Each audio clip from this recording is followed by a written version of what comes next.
ছাত্ৰ-ছাত্ৰীসকল তোমালোকক মোৰ চেনেললৈ স্বাগতম জনাইছোঁ। আজি তোমালোকৰ বাবে মই লৈ আহিছোঁ BA 4th চেমৰ ভাষা বিজ্ঞান পেপাৰখনৰ ইম্পৰ্টেণ্ট শ্বৰ্ট কুৱেশ্যন এনচাৰ কেইটামান। আমি ভিডিঅ'টো আৰম্ভ কৰোঁ। 1 নম্বৰ প্ৰশ্নটো হৈছে এ কোৰ্ছ ইন মডাৰ্ণ লিংগুইষ্টিক পুথিখনৰ লেখক কোন?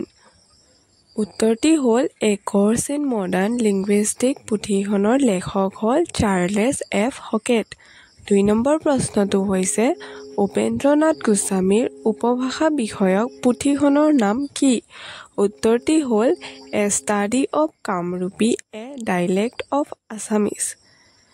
3 নম্বৰ প্ৰশ্নটো হৈছে ভাষাৰ এটা সামাজিক অনুষ্ঠান কাৰ উক্তি? উত্তৰটি হ'ল ভাষাৰ এটা সামাজিক অনুষ্ঠান। এই উক্তিটো ফাৰ্ডিনাণ্ড ডি চুচুইৰ।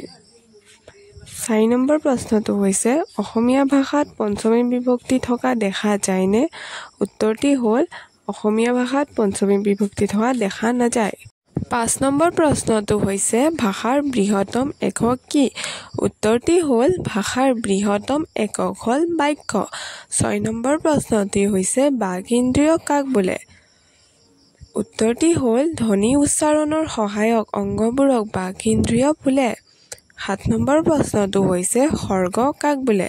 উত্তৰটি হ'ল যিবিলাক বদ্ধ প্ৰকৃতিয়ে মূল প্ৰকৃতি বা প্ৰকৃতিৰ লগত যুক্ত হৈ ভিন ভিন অৰ্থ প্ৰকাশ ৰূপৰ সৃষ্টি কৰে সেইবোৰক প্ৰাকৃতিক সৰ্গ বোলে। 8 নম্বৰ প্ৰশ্নটো হৈছে আকৃতি কাক বোলে? উত্তৰটি হ'ল ভাষাৰ আটাইতকৈ ক্ষুদ্ৰতম অৰ্থযুক্ত গোটৰ নাম আকৃতি। 9 নম্বৰ প্ৰশ্নটো হৈছে ধ্বনি বিভাজন কি ধৰণে কৰিব পাৰি? উত্তৰটি হ'ল ধ্বনি বিভাজন উচ্চাৰণকৰণ আৰু উচ্চাৰণ স্থান অনুযায়ী ধ্বনিৰ বিভাজন কৰা হয়। 10 নম্বৰ প্ৰশ্নটো হৈছে নিয়ত ধ্বনি কেইটা আৰু কি কি? উত্তৰটি হ'ল নিয়ত ধ্বনি 12টা।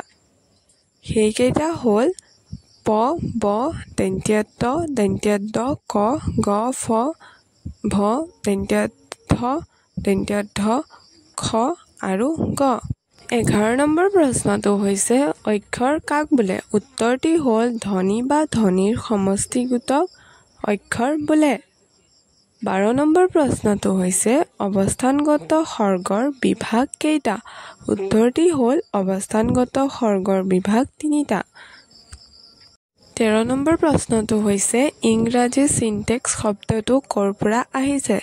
উত্তৰটি হ'ল ইংৰাজী চিনটেক্স শব্দটো গ্ৰীক ভাষাৰ পৰা আহিছে। 14 নম্বৰ প্ৰশ্নটো হৈছে অসমীয়া ভাষাত শব্দ বিভক্তি কেইটা আৰু কি কি? উত্তৰটি হ'ল অসমীয়া ভাষাত শব্দ বিভক্তি 6 বিধ। প্ৰথমা এ ই, দ্বিতীয়টো হৈছে ক আৰু অক, তৃতীয়টো হৈছে ৰে ৰি দ্বাৰা, চতুৰ্থীটো হৈছে লৈ আৰু অলৈ, ষষ্ঠীটো হৈছে ৰ আৰু অৰ, সপ্তমীটো হৈছে অ আৰু অত। ধন্যবাদ।